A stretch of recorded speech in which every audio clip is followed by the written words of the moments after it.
Thanksgiving week. We give thanks. Thanks for the family. Thanks for the friends.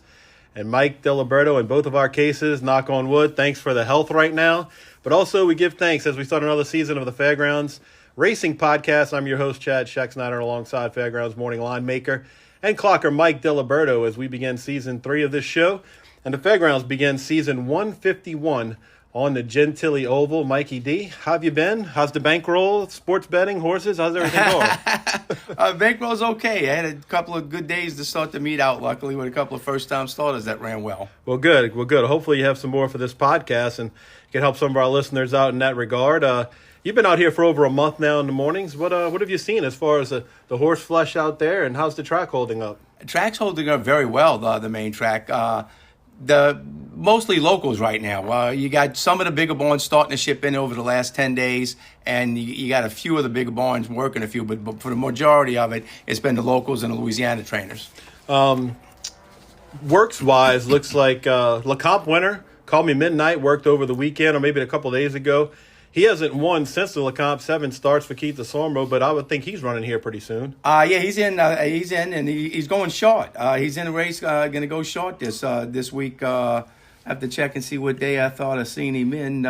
Is Sunday maybe? Might be Sundays. Yep, sure is. On looking at it is Sunday. No, I don't. I don't have to go look through them all, but he's definitely going to be going short. I think they're shortening him back up.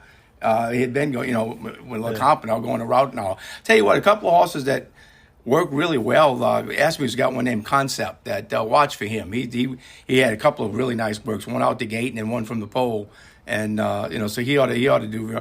Another one named Sweet Fidelio worked really good for, and he's going to run only for maiden 10,000 first time out. So that's got to be a tough horse to beat first time out because when they work, in minute and change, if you run for maiden 10, you're supposed to win. Something's up with that. Also, talking about the Asmussen barn, I saw Pauline's Pearl was back on the work tab for Steve, and that was her second published work of the meet. She hasn't been seen since July when she was third in that Fleur de Lis, but I imagine she's probably getting ready for the Sam Houston Ladies Classic in January, which she won last year. So doubtful we'll see her here, but how did she look on the track? She looked very well, and Mitch, the assistant for Steve's here, and they've been working horses regularly they're one of the main big outfits that actually been here early with horses and been working for the last month, and he's worked quite a few horses, and a lot of them have done very well. And that's something to keep in mind. We've had 2 days of racing at Fairgrounds already, but those outfits you find every year that get here early, the Shane Wilsons, the Fauchets, those guys Camejo, they tend to have some success early in the meet. And who else is it? Patricia West. Keep an eye on her. She's got 10 horses here, and all of them look really, really good. And boy, she popped with 2 winners right off the bat at double-digit prices, and all of her horses have been training well. Well, let's talk a little bit about the Fairgrounds here. You and I have both been around here a long time. You, of course, much longer than me. But, sometimes good things do come from hurricanes. And although it took a year, the first thing that will catch fans' eyes is that new video board out there in the infield. And, gone is the old green mini monster tote board that was out there for roughly, I heard, 75 years that thing was out there. So insert the $1.5 million state-of-the-art video board. Man, that thing's nice, Mike. 25 feet tall, 144 foot wide, all the bells and whistles. Fans are really going to enjoy that. I have to agree with you. It's like night and day compared to what we used to have. And we heard one person say something that they didn't like the way it was set up or something, and Joe Sherman told him, "You got to be crazy to knock that. That's the best tote board I've seen anywhere." If you can knock that tote board, you can knock anything. That thing is nice, man.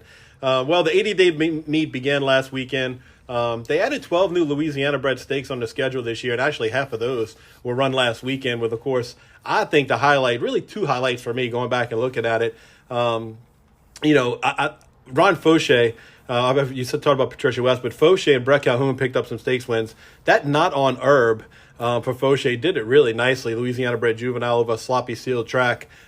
Pretty impressive under Jareth Blumberg. The favorite come up on the outside of him, and he dug in and then just kept on going and actually was drawing back away at the end. It's kind of funny. Not on Herb. I heard Pelicans broadcaster Joel Myers was watching him the other night, and Herb Jones, the player for the Pelicans, and he was going up for a layup or something, and Jones got somewhere and he goes, "Not on Herb." And Joel Myers mentioned on a podcast, he said, not on a podcast, on the broadcast, he said, Not on Herb won at the Fairgrounds this past weekend. Oh, really? And he brought a little Fairgrounds Not on Herb into the Pelicans game. So Joel Myers, a big fan of the Fairgrounds, and Maybe it's named after him, maybe not. I don't know.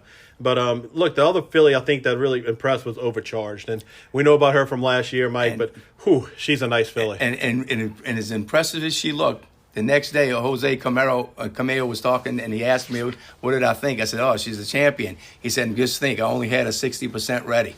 Wow! So you look for her the next time. She actually might go looking for bigger fish to fry next time. Yeah, Evelyn Benoit, it was a star guitar exacta in that race with Overcharged and Spirited Beauty. Overcharged now, she wins the Happy Ticket here last weekend. That's 6 wins out of 7 starts with a second place finish. She doesn't have a huge bankroll. And you know what? And think about it. You just said 6 wins out of 7 starts with a second. That's 7 starts, and she's had 7 different riders on her. Wow. That's great. Nobody's rode her twice. Well, look, I saw something Cameo was quoted as saying if they would have gotten one race into her this summer, they were going to take a look and go into the Breeders' Cup Filly Mare Sprint. Believe me, she's a nice filly. She's won open company before. So the plan for her in 23, according to Cameo, is Filly and Mare Sprint. So they got big plans for this Louisiana-bred filly, and she's certainly talented. Just to watch, she has a full brother that's a 2-year-old on the track right now that's actually had 2 works here. La Monstre Rapide is her full brother. So he's going to be making his debut for Evelyn Benoit. I'm sure Cameo has that one too. So I tell you, talking about horses, opening week, two-year-olds that really looked impressive. One was for Patricia West, Nora G. Broke slowly, was last by a couple of lengths after 100 yards, and then just blew by everybody on the outside and win by 3 1/4 lengths. So keep an eye on her. She might get them back on Champions Day and be tough in the filly race. And then Jackhammer for Brett Calhoun in the last race. Another one that was very impressive, 4.5 length win the first time out. Yeah, I did see that race. That horse won very easily. Speaking of Brett Calhoun, his horse, Who Took the Money, who we're very familiar with here, won the Scott Scoundrel Stakes over the weekend as the favorite, 4-5. This horse is going to ride a three race win streak in the Champions Day Classic. Another one, seven starts, 6 wins at Fairgrounds with a third. Scratched last year on Champions Day for Louisiana Breds. Going to be tough in the Classic, I would think, in a few weeks. Oh, believe me, he's got Louisiana Breds over a barrel. Yeah, looks like it for sure. What did you make of the Monty Man Stakes? A lot of people were talking about Birdie's Galaxy. Didn't really run very well. Unified Report, I don't know what happened to him. He usually can handle the Louisiana Breds pretty good. He ran way off the board. And this horse, Brian's Iron Mike, for Alan Landry, old school trainer. That horse looked good. 4-1, paid $11.60. That was an interesting race. Could be a little changing of the guard. Those horses in the sprint stakes for Louisiana Breds, they kind of take turns beating up on each other. The Birdie's Galaxy, she's done that before where she just didn't fire for some reason or another, and then she comes back and runs big because she had been working good and she just didn't fire at all in that race. And the Iron Mike horse, he come up the rail and finished out very well in that race. Yeah, he definitely did. There's a lot of Louisiana bred races to start the meet. Looking over the condition book, and we're not going to. Doesn't look like with the weather coming in over the next 24 hours, we're probably going to be, I would say, close to 90% chance we're off the turf this weekend. I would think so. In fact, they're going to test the turf today after training hours at 10:15. James Graham and one other rider are going to go out there and just go once around to see that it's safe enough to ride on. This kid, Jose Luis Rodriguez, had a big weekend. I say kid. I don't think he's a kid. I think he rode in Puerto Rico for a while. Definitely one to watch. He's a little aggressive on the front end. He's coming in here with a purpose, and he's got some good barns behind him. You look at Equibase, he's got 28 starts, 8 wins, 8 seconds, and 5 thirds. What do we know about this guy? I know he won 3 or 4 on a card at Delta, and then he came back and won 3 opening day here.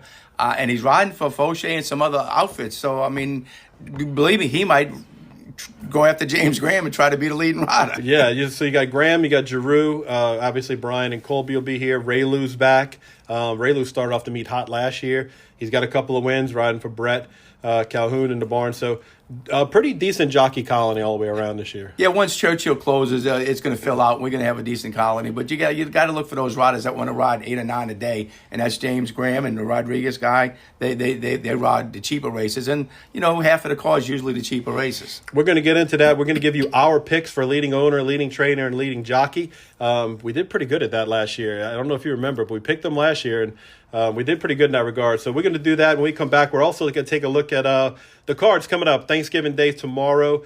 It's going to be Thursday. Early post time tomorrow. 12 o'clock. 12 o'clock post time tomorrow. We'll take a couple look at the races, the late pick 5 on Thanksgiving Day, and touch on maybe some races for Friday as well. We'll be back Fairgrounds Racing podcast right after this.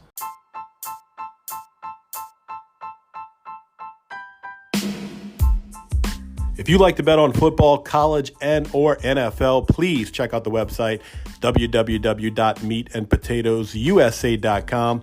Our consultants are hitting 63% against the spread this season.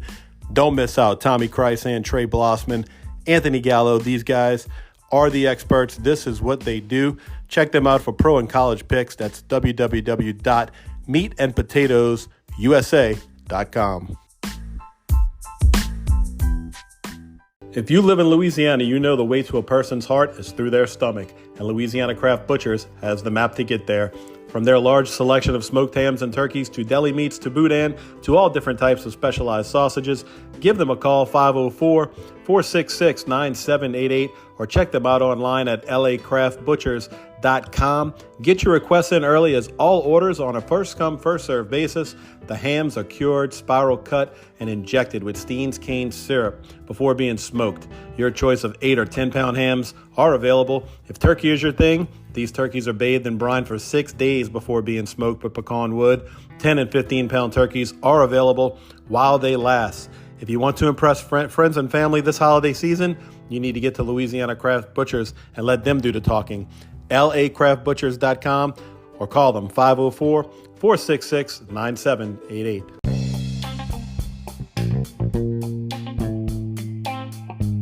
FB winners. Kenny Schmidt, my capper on the coast, has a special Fairgrounds podcast deal. For $150, you get both the NFL and college football picks through the Super Bowl. Prime selections only at FB winners on Twitter. Kenny's DMs are open. You've heard Kenny Schmidt on the Fairgrounds Racing podcast last year before the Louisiana Derby. This guy's special. He gives out winners to everybody. And if you sign up, mention the Fairgrounds podcast, and Kenny will give you horse racing plays through December. Spot plays at the Fairgrounds through December for $150. You get National Football League, college football, through the Super Bowl, plus horse racing. Nothing better than that. Check them out at FB Winners on Twitter. Back here in the Fairgrounds Racing podcast, Chad Schexnayder alongside Mike Diliberto. Mike, let's get into the card. The Thanksgiving Day card looks like we got 9-race card going to start at noon. A couple of changes to the wagering menu, Mike, this year.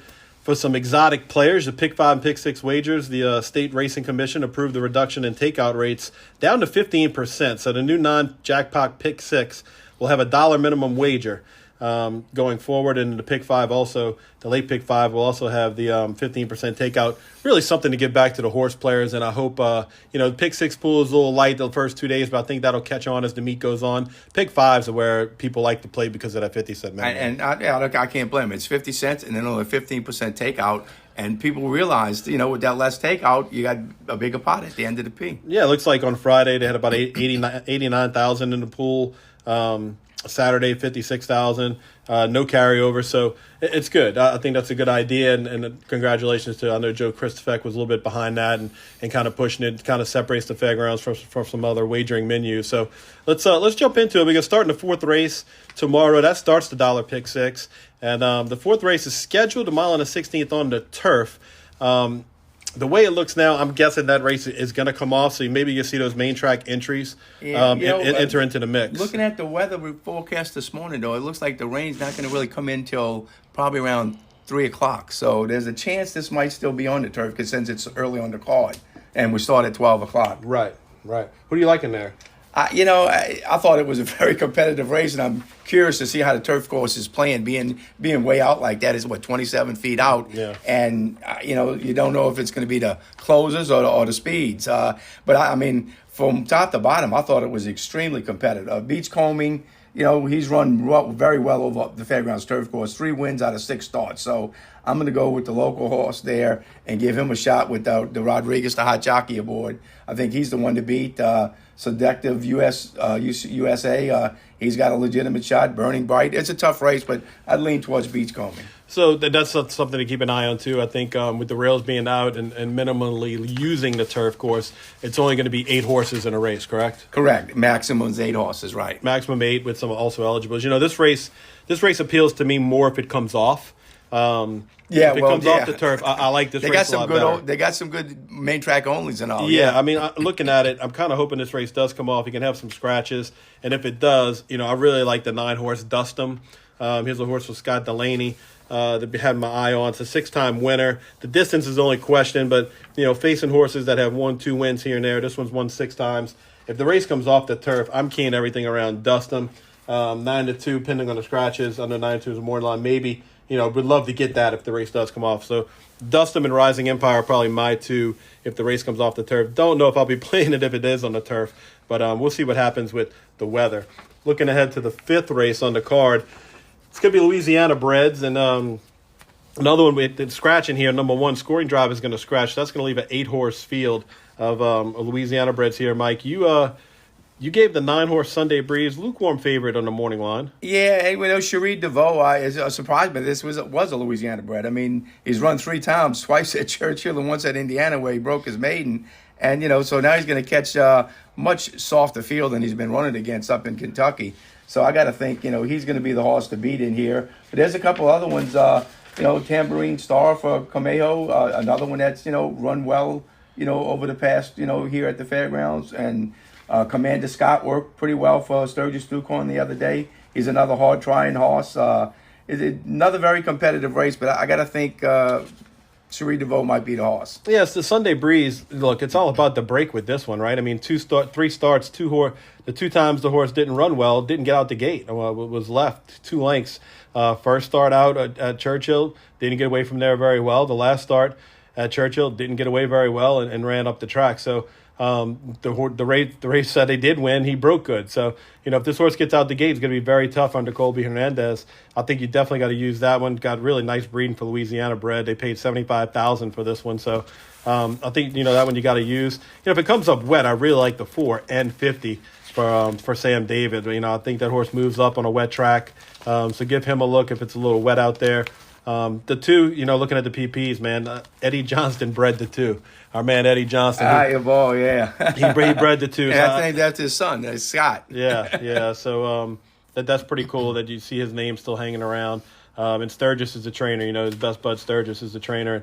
This horse had a little rough go over the fairgrounds. Can't quite seem to get there. 9 starts, no wins, 4 seconds, and a third. But it wouldn't surprise me if on Thanksgiving Day this horse ran well and found the winner's circle. So that's the 5th race for me. If it's wet, like I said, I'll key around the 4, but obviously the 2 and the 9, and you said Tambourine Star certainly deserves a look in that race.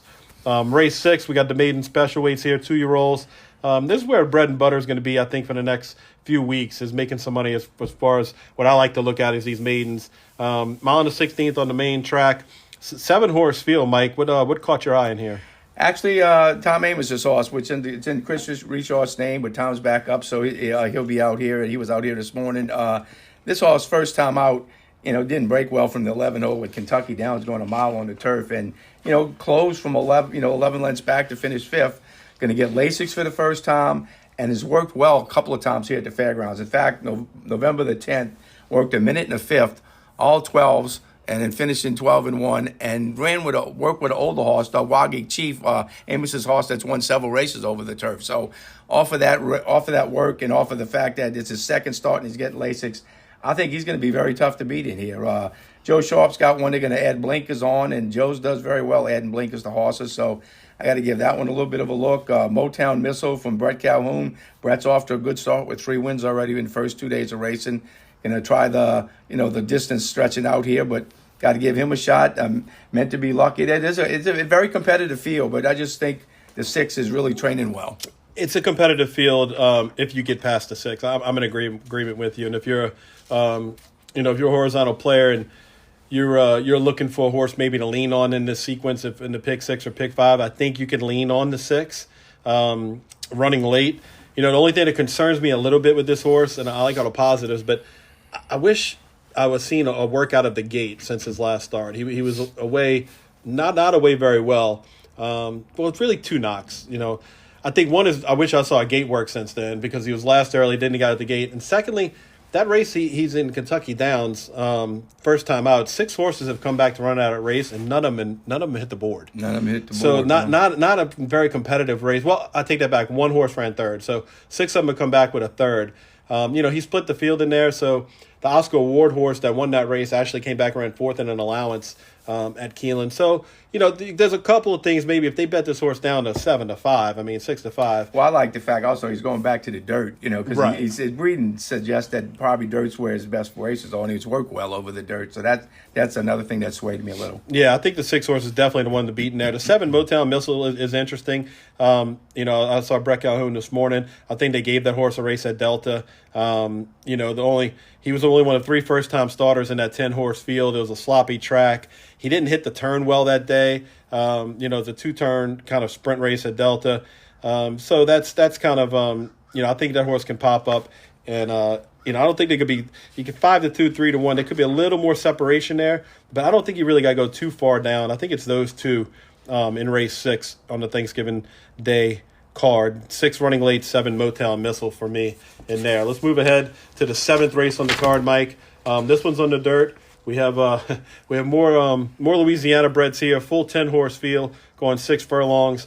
Man, this is a wide open betting affair. Like Vince Marinella would say. But I tell you what, number 2, Custom Bobbies. I mean, Camayo's done really well with this horse. He won several races out of town with him. One over at Monmouth, even one at Saratoga in a start allowance race.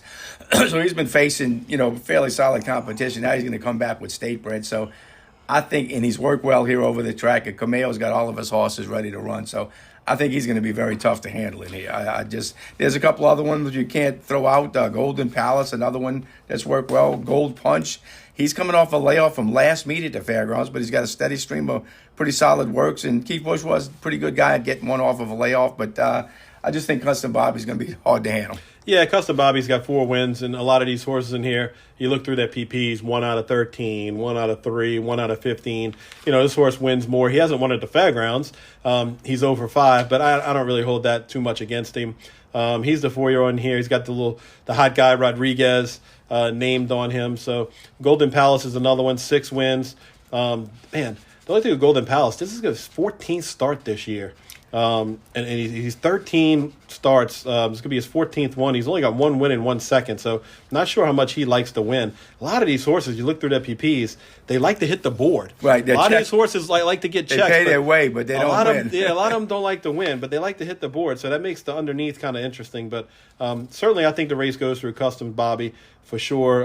The 9 George Allen's a little light on experience, but 8-1's kind of attractive there. He's a 3-year-old facing some older horses in here. So the wild card, I think, for me is the 7 Apache Tears. That horse ran great on the turf at Keeneland. Ran good on the turf here. Yeah, here too. I mean, if it was a turf race, that would be my top pick. But yeah. I'm not sure. He's the same type of horse on the dirt. Yeah, I mean, you look at that horse. I mean, watch for him on the turf next time if they find a way. I think this is kind of a spread race here. If you're not in love with Custom Bobby, maybe you got to go 3 or 4 deep in here and hope to catch one of the prices. But certainly a competitive race, and we're going to see a lot of competitive races among the Louisiana breds early in the meet here. The 8th race of the card is the feature, $175,000 Thanksgiving Classic now, Mike. And go ahead. You're talking about competitive races. This is one of them. Well, I wanted to say this. So I was actually talking on the backside with Anthony Martin this morning, and when I got the PPs for this race, I didn't have your morning line yet. So I said, you know what? I'm going to get cute. Let me make a morning line for this race. I'm going to use the 100-point system and try to make a morning line. Well, I got about 3 horses in, and I was like, screw this. That's what I was saying. I'm like, I'm not making a morning line for this. You got to be crazy. I'm like, who are they going to make the favorite in this race? I think you got the favorite right. I'll be honest with you. Heart Rhythm, I think, deserves to be favored. Will he be? I don't know. I don't know where the money's going to go. I think they could be one of 4 horses could be the favorite. I really do. And if you think about it, I got 1, 2, 3, 4 horses within a 1.5 of each other. Yeah, I mean, it's not really sure where it's going to go. And really throwing another mix into this place is Al running the filly in here. Caribbean Caper, she's as good as any of them. She likes fairgrounds.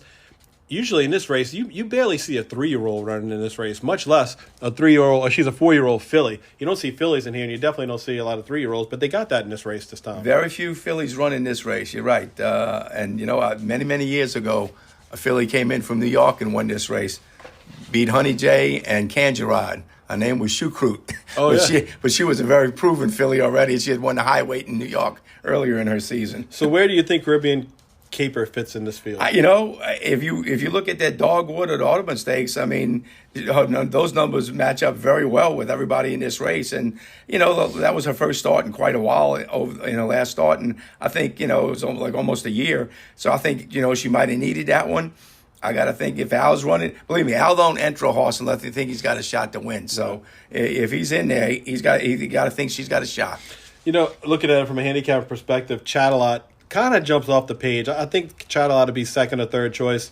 Probably Vibe, for second choice, I would think. Adam Skitzer riding for Rasmussen. This horse looks a little loose to me on the lead. And if the track's playing to front runners a little bit, that last race doesn't concern me. I mean, that race, he hooked in with Prevalence. Prevalence was coming off a long layoff. They went 22-2, 45-2. They finished the last and second to last, just winging it and banging each other on the front end. There's no Prevalence in here to go on the front end with Chattelot. And I think Chattelot gets a little brave on the front end. So they're going to have to catch Chattelot in the lane. And if he gets away with fractions he can handle, I think the race kind of goes through him. Oh, no problem. If nobody runs with him and he gets over, length or two in front by himself, he's going to relax. And that's how he's won all of his races, when he's been right up by the lead. So I can't be surprised if he pops up and wins. I wouldn't be surprised if I think there's only one horse that I really didn't think could win, and that's Simply Wicked. Mm-hmm. Yeah, he's a little light on the numbers coming in here for Diodoro. Long weekends one for Amos. I tell people that Tom and Al and the New Orleans guys, they like getting off the good starts. Amos loves to win this race. He's not shy about it. He likes winning the first stakes of the meet and kind of getting off to a good start. So I expect long weekend to be ready. He had that race in Indiana Downs on November 2nd where he closed pretty well from the inside, just didn't get there that day. This horse likes fairgrounds too, so I give long weekend a pretty long look in there as well. Good race for a Thanksgiving Classic. Should be a really nice one. Now, if you're ending the pick 6 and you're ending the pick 5, you're 5 for 5 or 4 for 4. Good luck to you in the last race. Good luck to you in the last race. Them Louisiana bred races always get you. 11-horse field, Louisiana bred, 6 furlongs. A lot of these are familiar faces and horses we've seen around here for a while. Where'd you go in this race? Because I'm interested to see who's been training well here coming in and who you like. Well, when you win, you got Camaro and the Rodriguez kid aboard, and he's always run very well here at the fairgrounds. They're going to take the blinkers off. He's run well before with blinkers off. I think he's just trying to wake him up a little bit. In fact, they actually worked him out of the gate the other day. He hadn't shown nothing special in his training in the mornings, but if Cameo's got him in there, you got to think he's got a shot. And the other guy that's always got him ready to run early in the meet is Ron Fauché. And Schnell, he actually worked pretty good the other day. He worked 48-1 for a half in one of his works and finished up real well. And, there's no who took the money in this race. So, and Brian's Iron Mike, those are the two that won stake races on opening day. So throw that race out and look by his previous 2 races, and they were both wins. So I got to think he's going to be very tough, too. Yeah, a lot of these horses are very familiar with the track here at the fairgrounds. I was looking through the PPs. I think 3 horses out of the 11 have not raced at the fairgrounds. The 2 Fiery Playboy, the 7 Wise Anchor, and those are the only 2 that haven't raced here. The 5 Grunt actually has 1 start, but that was in the Champions Day Juvenile back in 21. He lost the Unified Report. Everybody else in this field has wins over the track. So you got 8 horses that have wins over the track. Zion's got 3 wins. Win Your Win's got 3 wins. Bootsy's Galaxy has a couple of wins. So horses that have run well here. For me, I'm going to try to get here, maybe go kind of skinny in some of the verticals and use a bunch of them here. I think you got to use Fauché, you got to use Broberg, you got to use Camejo, even the bottom horse for Bootsy's Galaxy. So very competitive field to end the card. We don't know what the weather's going to be like toward the end of the day. The racetrack could be wet too, which throws a whole other dynamic into the last race. They're calling for a lot of rain later in the afternoon, so that last race might be a crapshoot. Could be kind of crazy. Friday's card. Do you like anything on Friday's card? There's no stakes on it. There's a couple of maiden races, but Friday's card in the 8th race, the Sweet Vidalia for Sturgis Stucorn. She won't be any price, but I think she's going to be very, very tough to beat for maiden 10,000. And there's only 8 races on Friday out here, so. And also Sam David's got one in the 3rd race that's worked pretty good out the gate the other morning, 47. Go Sugar. Okay. That would be all I could tell you on Friday. Okay. Well, let's get to it. Picks for the owners, trainer, and jockey titles. I'll let you go first for as owners. Last year, you pick Godolphin. Well, that's because, you got Stidham, you got Brad Cox, you got a lot of the Godolphins. And Evelyn's, don't have quite as many horses as she's had in the past Britland stable. So I got to think Godolphin's going to be very tough once again because they don't mind running in all the major stake races. I'm going to go ahead and go with Evelyn. I'm going to go with Miss Benoit and see with all these Louisiana breds they're carding. I think she's going to jump out to a lead here, and it might be tough to catch. Trainer-wise, who you like? I got to go with Fauché again. Three-peat? Ryan knows how to play the game. He knows you got to, and if you want to be leading trainer, you got to have a lot of starts, and half of the races are those cheaper races. And he don't mind claiming them and running them right back 2 weeks later. So he'll get a lot of starts under his belt, and he does a great job at claiming these horses. I agree with you. I just, for Fauché, 3P would be fantastic. I'd be happy for him. I'm going to go with Brad Cox. I think Cox has the bullets this year. I think he's going to come down here loaded. His stable's kind of on the upper end for sure, but I think, the way he turns it over, he's going to be dropping some horses in, and I think he's going to be turning over some new leaves. So I'm going to go Brad Cox. I just see Brad running a lot at Oaklawn also because of the purses. Well, I think he's got bullets too, so we'll see. Jockeys, this one could get interesting. Do you go back to the James Graham well? You know what? James really likes being leading rider here. He really, and hey, Frank Bernice gets him on a lot of live horses. He's got a lot of Louisiana business to go along with the Kentucky business. So, I'm thinking it's going to be a repeat with James and Fauché. Yeah, I think I like James Graham's chances for sure if he stays healthy. Florent Giroux, if he stays here the whole meet, I think he could do it for sure. I like to see Brian Hernandez up there once he gets going here, and even Ray Lou. Ray Lou's hot. He spent time last. He did very well last year. Yeah, he ran hot and cold. Yeah. When he got hot, he was streaky. He's got to be a little more consistent. He's got a little better on the turf, but man, when he was going good, he can win races in bunches. So. You're going for James. I'm going to go Giroux. Just if he gets enough mounts here and doesn't leave a lot for Oaklawn, he could be tough. Best bets on the card. Let's get to that Thursday, Friday card. I know you mentioned a couple horses. Who's your best bet on the card tomorrow? On Thursday, I'm going to go with Running Lake. Tom Amos is horse in the 6th race. I just think he's training real well, and I like that he switches back to the dirt. I was kind of with you. I do like that horse a lot. I think I'm going to. Just to be different, I like Running Late, but just to be different, I think Chatterlot gets loose. I think Chatterlot for me in the Thanksgiving handicap, especially if it comes up a little tight, they seal the track, then speed's playing well. Give me Chatterlot. 6-1 would be juicy. I'd love to see it, but I think it's going to be a couple ticks down from there. Any long shots you want to take a look at? I don't know what type of price it might be, 4-1, 5-1. Sam David's got hard 4 in the 3rd race. He's a first-time starter that's been training pretty well. And it looked to me like a really competitive race. No standout. Right. I hear you. I'm going to go up to the 3rd race. We didn't really talk about the 3rd, but I have a long shot in there I kind of like. The Little Wody horse, which is the 6th. In there for Denise Schmidt, 8-1 morning line. This one I think it's a 3-year-old, should improve. Was 3-1 in the debut. Got to beat Fauché in there. Obviously, Relic Hunter is going to be tough. But Lil Wody, I think second time out could turn the tables on Go Brother Go. They come out of the same race at Louisiana Downs. Go Brother Go was 35-1. Lil Wody had a little rougher trip in there. Go Brother Go's 9-2 morning line. Lil Wody's 8-1. So I think Erica Murray.